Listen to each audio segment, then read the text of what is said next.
Alex Morgan's hands trembled as she stared at the eviction notice taped to her apartment door. Third one this year. The irony wasn't lost on her, a financial crimes analyst who couldn't keep her own finances afloat. "Not again," she whispered, peeling it off before her neighbors could see. Inside, she dropped her badge on the kitchen counter and opened her laptop. Her bank account showed $247.13. Rent was due in 3 days. $1,200 she didn't have. Not since she'd drained her savings helping her parents rebuild after they lost everything to Warren Phillips, the investment advisor who'd convinced them to put their retirement into his guaranteed growth fund. The fund that disappeared overnight, along with Phillips. Alex opened her parents' latest email. They were still living in the converted garage of her aunt's house in Phoenix, still working retail jobs in their 70s, still waiting for justice that never came. Her phone rang. Lieutenant Rivera from the station. "Morgan, I'm pulling you off the Westlake investment case," he said without preamble. Alex straightened. "What? Why? 6 clients have reported missing funds." Their CEO called the commissioner directly. They provided full documentation, showing all transactions were authorized.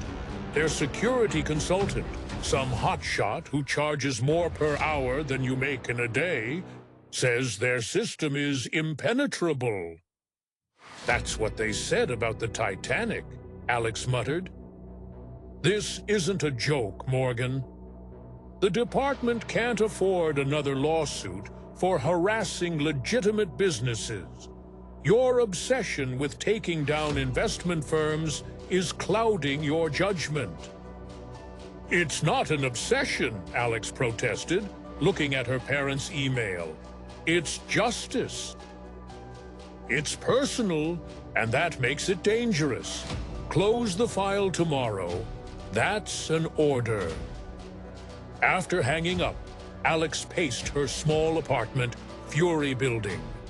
Westlake Investment Partners was doing exactly what Phillips had done, hiding behind expensive systems and connections while stealing from people who trusted them. Her phone buzzed with a notification. The App Store was recommending a budget tracker on sale for $1.99. "Take control of your finances," the description promised. Alex snorted. Little late for that, but she downloaded it anyway. Maybe it could help her stretch that $247 until payday.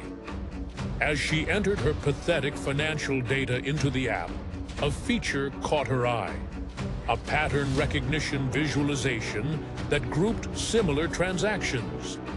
She watched as the app transformed her chaotic spending into clear, color-coded bubbles. Alex froze, a thought forming. She quickly opened her laptop and pulled up the Westlake client statements she'd brought home. What if the answer wasn't in what the transactions showed, but in what they hid? Sometimes the simplest tools see what complex ones miss. Her father used to say before everything fell apart. With renewed determination, Alex began importing the Westlake data into her new $2 app. She wasn't just fighting for the Westlake clients anymore. She was fighting for her parents, for justice, for redemption. "You can't be serious," Detective Harris laughed, leaning against Alex's desk the next morning. "A budget app? To investigate a firm with military-grade security?" Alex continued typing, ignoring his amusement. "Their security looks for specific threats, large transfers, account breaches, external hacks. But what if the threat is something so simple it's invisible to sophisticated systems? Like what? I don't know yet, but I'm not closing this case. Harris lowered his voice. Rivera will have your badge. Is this really worth risking your career over? Alex finally looked up. My parents lost everything to a man just like James Harrington. Smooth, sophisticated, untouchable. No one believed me then either. Harris's expression softened. That was 5 years ago, Alex. Not every financial advisor is Warren Phillips. Maybe not, but something's wrong at Westlake, and I'm going to find it. James Harrington's corner office on the 12th floor of the Westlake building offered a panoramic view of the city. At 43, he had everything.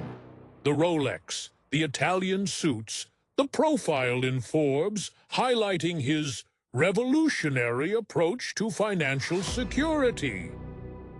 Ms. Morgan, he said, not bothering to stand as Alex was shown in. I understood this matter was closed. Just following up on a few details, Alex said, taking a seat without being invited.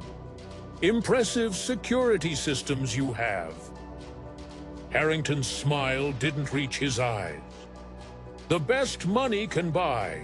Over $500,000 in custom software alone. That's quite an investment. Our clients expect nothing less, which is why these accusations are so absurd. He gestured dismissively. People misremember their transactions. They forget authorizations they've made. It's why we document everything. And your transaction verification process. Proprietary algorithm developed by former NSA cryptographers. He turned one of his monitors toward her, showing complex security protocols. Every transaction is verified through 6 security layers. Anything over $50,000 requires my digital signature and biometric verification. Alex nodded, taking notes. And smaller transactions? Maintenance fees, for instance? Something flickered across Harrington's face. Standard automated processes, all disclosed in our client agreements. Which few people read carefully, Alex noted. Harrington's smile tightened. That's hardly our responsibility, Ms. Morgan. Now, if there's nothing else, I have a client waiting. As Alex left, she noticed a young man watching her from the technical operations floor. When their eyes met, he quickly looked away, returning to his computer. The nameplate on his desk read, Thomas Chen, Assistant Technical Director. Alex's apartment floor disappeared under printouts of Westlake statements. 3 empty coffee cups testified to her all-night investigation. She'd been at it for hours, importing data into her $2 app, trying different visualization approaches. Nothing suspicious emerged. At 2:14 a.m., her phone rang. Her mother. Mom, is everything okay? Alex asked, instantly alert. Just checking on you, sweetheart. I know you work late. Alex softened. I'm fine, just working a case. Another financial fraud? Her mother's voice carried the permanent weariness it had acquired after the Phillips disaster. Maybe, I'm not sure yet. Be careful, Alexis. Those people, they have resources, connections. I know, Mom, but someone has to hold them accountable. After hanging up, Alex stared at her phone, at the simple app she'd been using. What was she missing? On a hunch, She reconfigured the app to visualize when transactions occurred, not just by date, but by time of day. The app processed for a few seconds, then displayed a new pattern. Alex nearly dropped her phone. That can't be right. She checked the data again, heart racing. Every client had experienced small, seemingly random fee deductions, all processed at exactly 3:17 a.m. on different dates. The amounts varied: $212.46, $187.33, $241.78. Small enough to seem like legitimate service fees, but with no pattern to the amounts. Except there was a pattern to when they occurred. Alex quickly calculated. If these mysterious 3:17 a.m. transactions had been happening across all Westlake accounts for the past 2 years, the total would easily exceed $2 million. She grabbed her laptop and pulled up Westlake's client agreement. There, buried in Section 12, Paragraph 7, system maintenance may result in temporary service fees that will be automatically processed during non-business hours. It was the perfect cover. Who questions small maintenance fees, especially when they're disclosed in the agreement? And who checks the exact time transactions are processed? But why 3:17 a.m. specifically? Alex searched for information about Westlake's security systems. According to a technology magazine profile, their system ran automated security scans daily at 3:15 a.m. with a typical duration of 2 minutes. The perfect blind spot, Alex whispered, a chill running down her spine. Someone at Westlake had found a 2-minute window when the security system was essentially blind and was using it to siphon funds through fake maintenance fees. This wasn't just clever, it was personal. Whoever designed this scheme knew exactly how to exploit the system's weaknesses. Just like Warren Phillips had. Absolutely not, Lieutenant Rivera said, arms crossed. You were ordered to close this case. Alex stood her ground in his office, phone in hand. Look at the pattern, Lieutenant. Every affected client has these 3:17 a.m. transactions. They're labeled as system maintenance fees, but they only happen to certain accounts, and the amounts vary without explanation. And you found this with a $2 app? His tone made clear what he thought of that. It visualizes time patterns in a way our software doesn't. These transactions happen exactly when Westlake's security system is running its daily scan. A 2-minute window when new transactions wouldn't trigger alerts. Rivera sighed. Even if you're right, we'd need a warrant to access their systems. No judge will grant that based on a pattern you found using a coupon clipper app. Budget tracker, Alex corrected. And there's more. She pulled out another report. I cross-referenced the affected accounts. They all belong to clients over 60 who don't use Westlake's mobile app. Clients who are less likely to scrutinize digital statements. Targeting seniors, Rivera said, his resistance wavering slightly. Just like Warren Phillips did to my parents. Rivera's expression hardened again. There it is. This is personal for you, Morgan. You're looking for Phillips in every financial case that crosses your desk. This isn't about Phillips, Alex insisted, then took a breath. Okay, maybe it started that way, but the evidence is real. Someone at Westlake found a security loophole and is exploiting it to steal from vulnerable clients. We need more than patterns to get a warrant, Rivera warned. That's why I need authorization for surveillance, just for one night, at exactly 3:17 a.m. Rivera studied her for a long moment. If I say no, you'll go rogue, won't you?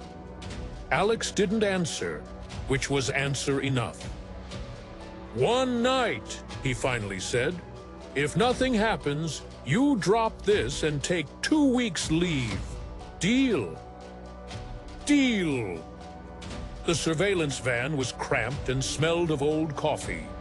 Alex sat between Harris and Rodriguez, the department's cybersecurity specialist, all three staring at monitors showing Westlake's darkened building.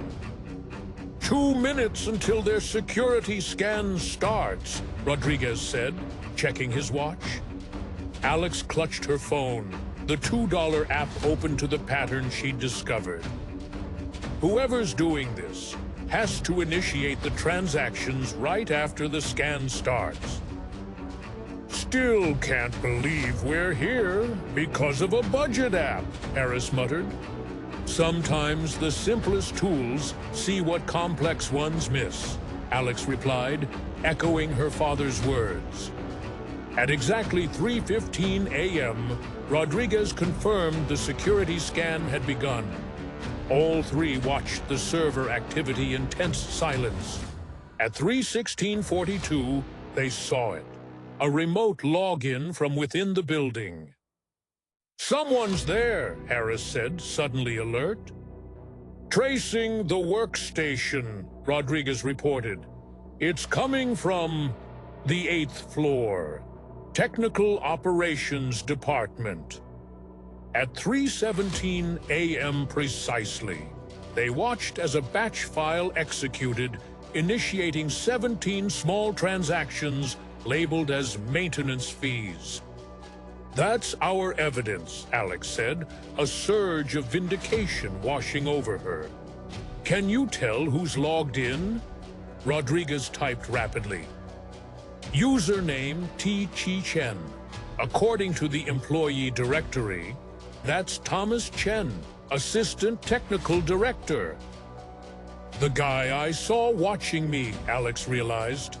Not Harrington. Let's move, Harris said, already reaching for his weapon. Chen is still in the building. As they approached the building, Alex's phone rang. Unknown number. Morgan, she answered. I know you're outside, came a tense male voice.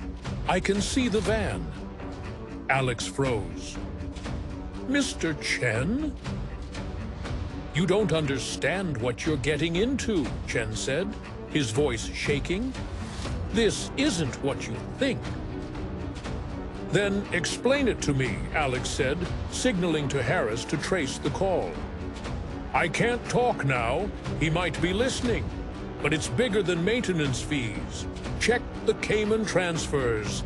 Account number 8547-9321.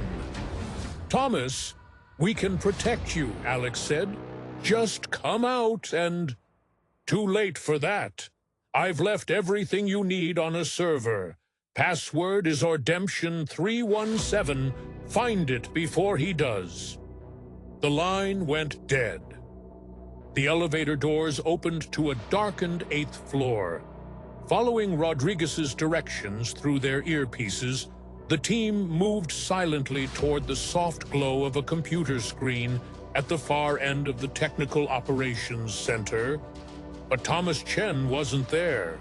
His workstation was running, a batch file still executing, but his chair was empty. He's running, Harris said, drawing his weapon. A crash from the stairwell sent them sprinting. They found Chen on the landing between floors, clutching a hard drive, his face bloodied. Someone pushed me, he gasped as Alex knelt beside him. Took my phone. Who? Alex demanded. Harrington? Chen shook his head, wincing in pain. Not directly. He has people. I've been gathering evidence for months. The maintenance fees were just the beginning. Harris called for medical assistance while Rodriguez secured Chen's hard drive. "Why did you do it?" Alex asked. "The fake maintenance fees?" Chen's laugh was bitter. "I needed proof. I was documenting everything, tracking the money. The fees were my way in." "Into what?" "Harrington's real operation. He's been using client funds to manipulate penny stocks, millions in market manipulation. The maintenance fees were just my way of tracking which accounts he was using." Alex's mind raced. "You were building a case against him." Chen nodded weakly. "My parents lost everything to his previous firm. No one believed them. I took this job to find proof." The parallel to her own story wasn't lost on Alex. Why not go to the authorities? With what? Suspicions? Against James Harrington with his connections?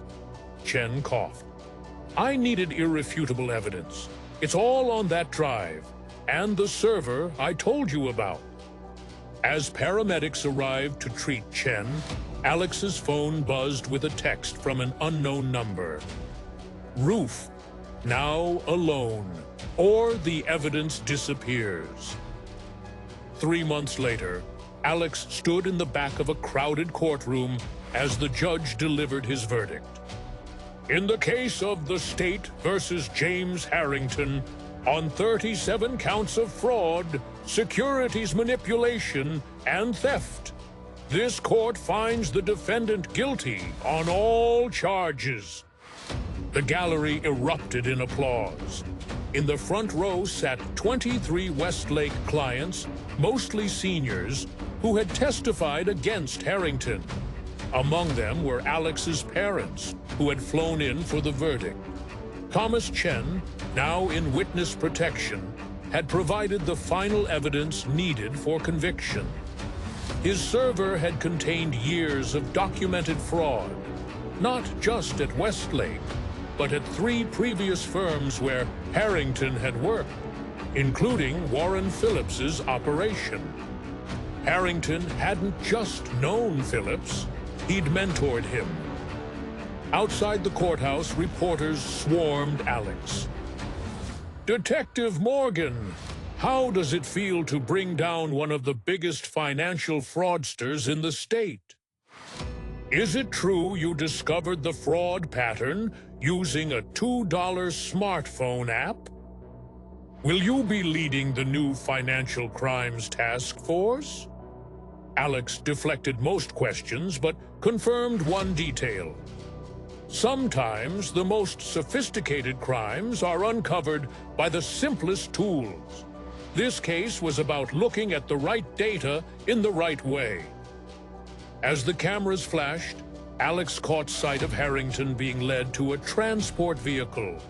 Despite the handcuffs, he walked with the same confidence he'd always displayed. When their eyes met, he smiled.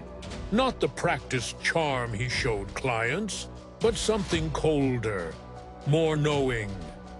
He mouthed something that only Alex could see. "Check your parents' accounts." A chill ran down her spine as Harrington was placed in the vehicle. What did he mean? That evening, during a small celebration dinner with her parents and the department team, Lieutenant Rivera raised a toast. "To Detective Morgan, whose stubbornness, determination, brought justice to dozens of victims and recovered over $14 million in stolen funds." Alex's mother squeezed her hand under the table. "Warren would be so proud of you," she whispered, referring to Alex's father, who shared the name with the man who had defrauded them. But Alex couldn't shake Harrington's parting message. While her parents chatted with Harris, she excused herself and stepped outside, pulling up her banking app. Her own accounts looked normal, but she didn't have access to her parents' finances. Harrington's words could be nothing, a final attempt to unsettle her, to maintain some sense of control, even in defeat. Or it could be something worse. Her phone rang. Rodriguez from cybersecurity. "Morgan, we have a situation," he said without preamble. "Chen's server was compromised. Someone accessed it remotely an hour before the verdict." Alex's blood ran cold. "What did they take?" "That's just it. They didn't take anything. They added something. A program that's been dormant until now." "What kind of program?" "We're not sure yet, but it just activated and it's targeting financial institutions across the state. The pattern? It's similar to the Westlake Code, but more sophisticated." Alex looked back through the restaurant window at her parents, laughing with Rivera, celebrating what they thought was the end of their nightmare. "Rodriguez, I need you to check something for me. My parents' accounts, and the accounts of everyone involved in the Harrington case." "Already on it," Rodriguez replied grimly. "And Alex, you should know. The program has a signature embedded in its code. Just 3 words. This isn't over." Alex's $2 app suddenly pinged with a notification. A new pattern had been detected in her automated monitoring system. Transactions initiating across multiple banks, all at exactly 3:17 a.m. But this time, they weren't just targeting seniors at Westlake. They were targeting everyone connected to the case, including her parents, the other victims, even Alex herself. "He had a contingency plan," Alex whispered, the realization dawning. Harrington was just the front man. "What do you mean?" Rodriguez asked. Before she could answer, her phone buzzed with a text from an unknown number. "Impressive work with the app, Detective Morgan. But did you really think a man like Harrington worked alone? You've caught the puppet, but not the puppeteer. Perhaps for your next trick, you should investigate who really taught Warren Phillips his trade. The game is just beginning. Check your app at 3:17 a.m. Alex stared at her phone in shock, the celebration continuing obliviously behind her. Harrington's conviction wasn't the end. It was just the first move in a much larger game. And somewhere out there, someone was watching. Someone who knew about Phillips, about her parents, about her $2 app. Someone who had been pulling strings all along. The real architect of her parents' financial destruction was still out there, and they had just made contact.